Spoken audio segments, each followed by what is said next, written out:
Hi everyone, thank you for checking out this sample video from our High Yield Board Exam Review class. If you find this video helpful, please sign up for the live class. Thank you and good luck.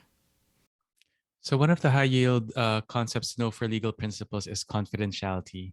Confidentiality is a patient right. It's based on the 1995 Medical Record Confidentiality Act. That's the name of the law.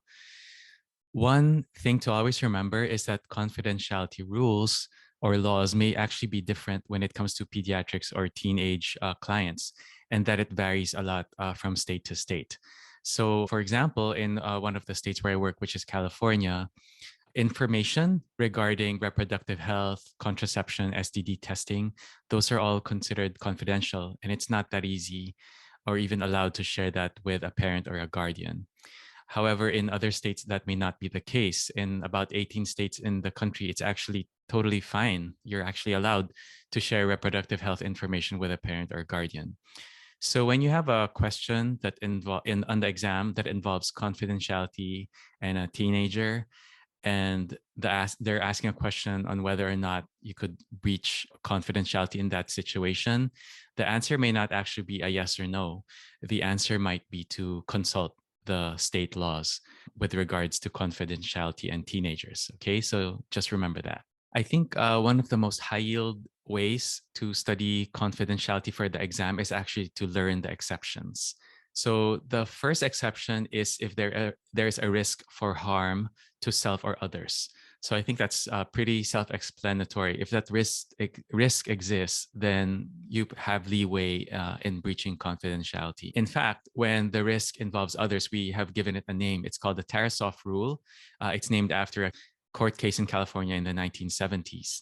So Tarasoff rule means that we as medical providers actually have a duty to warn the potential victim of imminent danger of homicidal patients. So one question you have to ask in this scenario, basic question is to ask yourself, is the potential victim actually identifiable? So let's say you have a client that says, I'm really angry at my supervisor on my 8 p.m. shift on Wednesday, and I have a gun and I'm going to take care of this next week.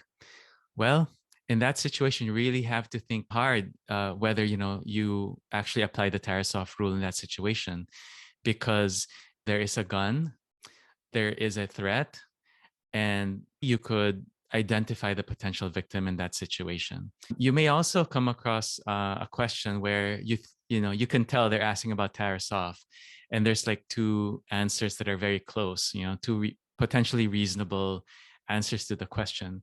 So in that case, just ask yourself which of these two scenarios is actually like more imminent or more immediate in causing harm, and then choose that as their answer. Another very clear exception to the confidentiality rule is when there is child or elder abuse, in which case you break confidentiality and inform CPS, Child Protective Services, or the appropriate agency for elder abuse in your state. That's pretty clear cut. Most states actually allow you to do that. Now, let me ask you, does this also extend to domestic abuse situations? So I think the answer is likely not. The rules about breaking confidentiality actually varies quite a bit from state to state. So it's not a blanket exception to the confidentiality rule. In terms of extending this concept further and like going now into like advanced practice, when you are screening or suspecting domestic abuse in a specific client, one advanced practice skill is to always remember that you want to do that assessment, do that questioning in private when it's just you and the client.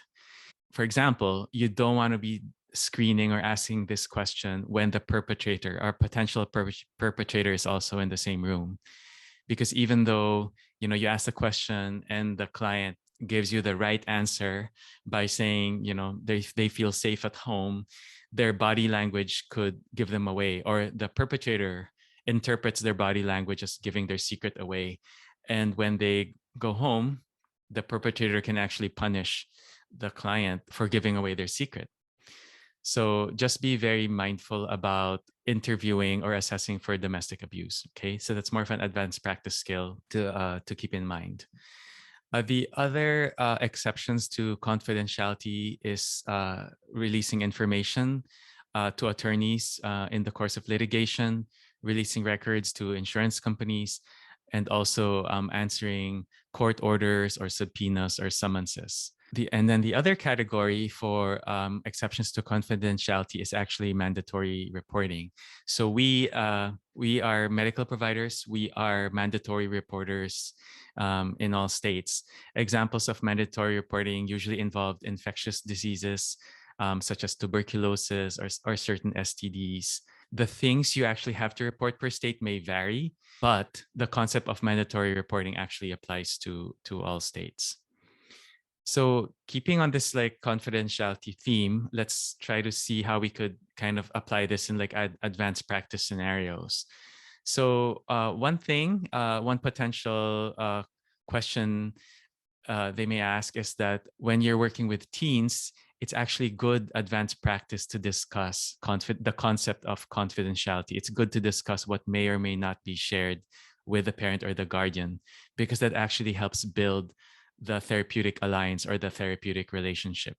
So, if you live in a state, for example, in California, where reproductive health, contraception is confidential to the teen, you could actually disclose that, and that can build trust, and it may actually improve the care that you are able to provide your client. Another scenario is when you have a teen or a pediatric client who is in a psychiatric emergency per your assessment, and you recommend the emergency room or admission into a hospital, and then the parents refuse. What do you do in that situation? Well, in that situation, you actually breach confidentiality and get CPS involved. Psychiatric emergency, an example in this scenario could be like a client who has a history of anorexia, and their heart rate is low. It's 45 beats per minute. They have hypothermia. Their potassium is 2.7, and you're really worried, that they are at risk. So if the parents refuse an ER evaluation or admission, then you get CPS involved in that situation. Let's say another scenario is when a mom calls you and informs you that they suspect that the stepdad is molesting their child. What is your priority in that situation? So in this case, actually, if you think to assessments first, actually assessment may not be the right answer. The right answer might be like the first thing you could do to keep the child safe. So an example for this would be to let the mom know, hey, please do not leave the child alone with a stepdad until we figure this out, until we get help, right? So that's the immediate thing to do, is to like warn the mom or give advice to say, don't leave the child alone with a stepdad until we figure this out, until you're able to get help from CPS. So the other thing to keep in mind is like in terms of confidentiality, psychotherapy notes actually have stricter confidentiality rules when you compare them to like regular medical notes. Psychotherapy notes are actually sometimes kept separate from the medical notes, and the text in red actually refers to the actual law that says this. Also, similar theme for substance use related information. They have stricter confidentiality rules. They actually have different HIPAA rules. In fact, I think there is actually a very specific, unique HIPAA form when it comes to releasing substance use information, or it has to be called out separately in a HIPAA form. Another high yield thing to think about is that when there is suspected child abuse, please call CPS. Please get CPS involved early. Do not delay. Do not do any unnecessary exams. Do not ask the parent to bring in the child so you can examine the bruises. That's not part of your job. In cases where there is suspected sexual abuse, it's not your job to do the exam. Let forensic take care of that. Your job is actually to call CPS. Hi everyone. Thank you for checking out this sample video from our high yield board exam review class. If you find this video helpful, please sign up for the live class. Thank you and good luck.